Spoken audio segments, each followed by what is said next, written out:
Jay, wonderful to have you as a part of SportNXT. Thank you for your time. I need some golf bona fides, first of all, for our audience. Lowest round ever on any course anywhere? My lowest round ever was 67 at Chicago Golf Club. No bogeys. Oof.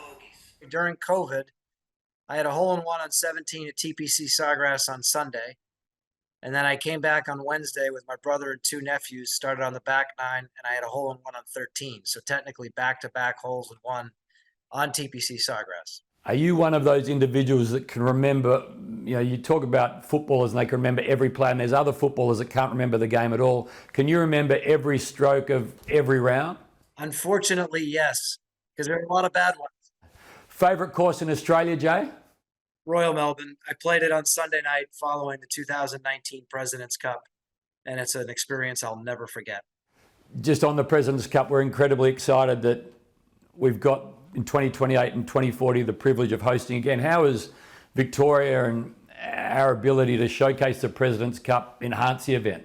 Well, you go back to 1994 when the President's Cup was established, and you think about the event itself. It's a great unifier. For us, it's an ability to inspire, to entertain fans from around the world. It's no surprise that in 1998 the first international venue was Royal Melbourne. In 2019 we played in Melbourne for the third time. And so, you think about the history of the President's Cup, the great players from Australia. Think about where we are to know that our partnership with the state of Victoria, with Visit Victoria, and specifically with Premier Andrews is now resulting in plays in 2028 and 2040. I think that says everything about the significance that Melbourne has, to the PGA Tour and to the President's Cup. And 28 seems like a long way away, but it really isn't. We couldn't be more excited to get back there and to be in front of those incredible fans that we've experienced every time we've been in Melbourne. The full swing's a great example of when you give someone a reason to barrack, they barrack and they find some passion. My wife isn't a golf enthusiast, but when she started watching Full Swing, she fell in love, as I did, with Joel Darmans and thinking, can he win the US Open here? Now, he didn't, but suddenly she was glued to that. Give us an insight into how you're trying to find a reason for people to barrack for golf and golfers. Well, I think you just described the reason. I mean, to me, our sport is a sport for everyone. It's a welcoming sport. It's an inclusive sport. And it's not just about 18 holes.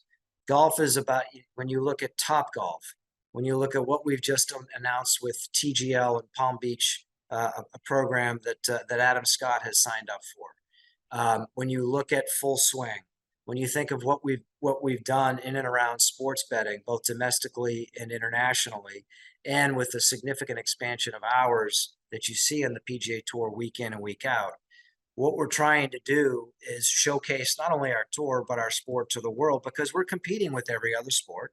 We're competing with every other leisure activity, and people are more and more challenged for time. And we believe very profoundly in our athletes and the stories behind them. And it's our job to make certain as many people understand them as humanly possible. Tiger Woods for me in 97 was the individual that got me back focused and really enthused in watching every week. And then his son is making it exciting for my 10-year-old, 9-year-old and 7-year-old.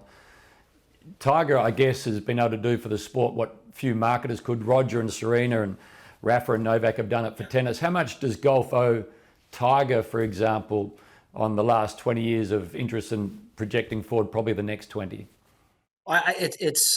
His impact is profound. To ask what we owe, I think so much of the reason that the sport has grown is in the strong position it is in, is because of Tiger. And over the last couple of years, being in rooms with the best players in the world and talking about the game and talking about the PGA Tour and talking about the opportunities we have, you look around the room at some of these players that are their second, third, or fourth years that are achieving so much, and they look across the room at him, and he's the reason that they're in the room. And it's one of the powerful things that you can see when a sport, which is a generational sport in nature, is you're actually seeing the players that inspired them and having a conversation with Tiger about what he was doing at this stage in their careers and what he thinks we should be doing today. And it's one of the more inspiring things that I've seen in and around, the PGA Tour and the game of golf. And to see the joy that that brings to him, to see how impactful that is on his soul, to see his level of engagement. I think it's unique to our sport, and it's a really cool time to be witnessing that. Have you got a little story about someone you know well being outdriven by Charlie, Tiger Jr.? Yeah, my 78-year-old father, the PNC father son, I think he threw out his back trying to keep up with Charlie, but he eventually got one by him. Joe, you've spent time in some of the most iconic sports management groups in the world, IMG, FSG. When you look at, in a sort of a holistic sense, what great sporting assets the iconic ones have that ensure that they are watched and followed and commercial, what is it in all of their DNA? I think it's a combination of factors, but time ultimately allows great brands and great sporting brands to develop. And it doesn't happen overnight. And so when I think of the great events, when I think of the great franchises, when I think of the great tours and associations, ultimately they have stayed true to their purpose through time. And those championships have real meaning, not only inside the field of play, but as you're sitting there watching on your telephone, as you're sitting there watching on your screen, as you're following it over the course of the week, it has real meaning to fans. And I think that is the most important element to the great brands in sport. And for those that are looking to get to that level, always being mindful of that, the fact that it takes time, but you have time is really important. And the other piece to it is the fans are the judge. And so meaning it comes through the amount of time that they're willing to spend. Their treasure is their time, the amount of time that they're willing to spend, the fact that they're willing to travel to be there, to give up other options that they have in their life. To me, that's the ultimate testament to the strength of a great sporting brand. And that's when you step back and look at how you created and where you are, in that cycle. I think that's, to me, very simple, but I think it's a pretty practical way of looking at it. Meaning and purpose. 100%. If you're in charge of the rules of golf and you're allowed an hour to make one change, to make it more watchable, more played, more exciting, is there one thing that you would say, that's the one? I've never been a fan of out of bounds. So I'd have a one.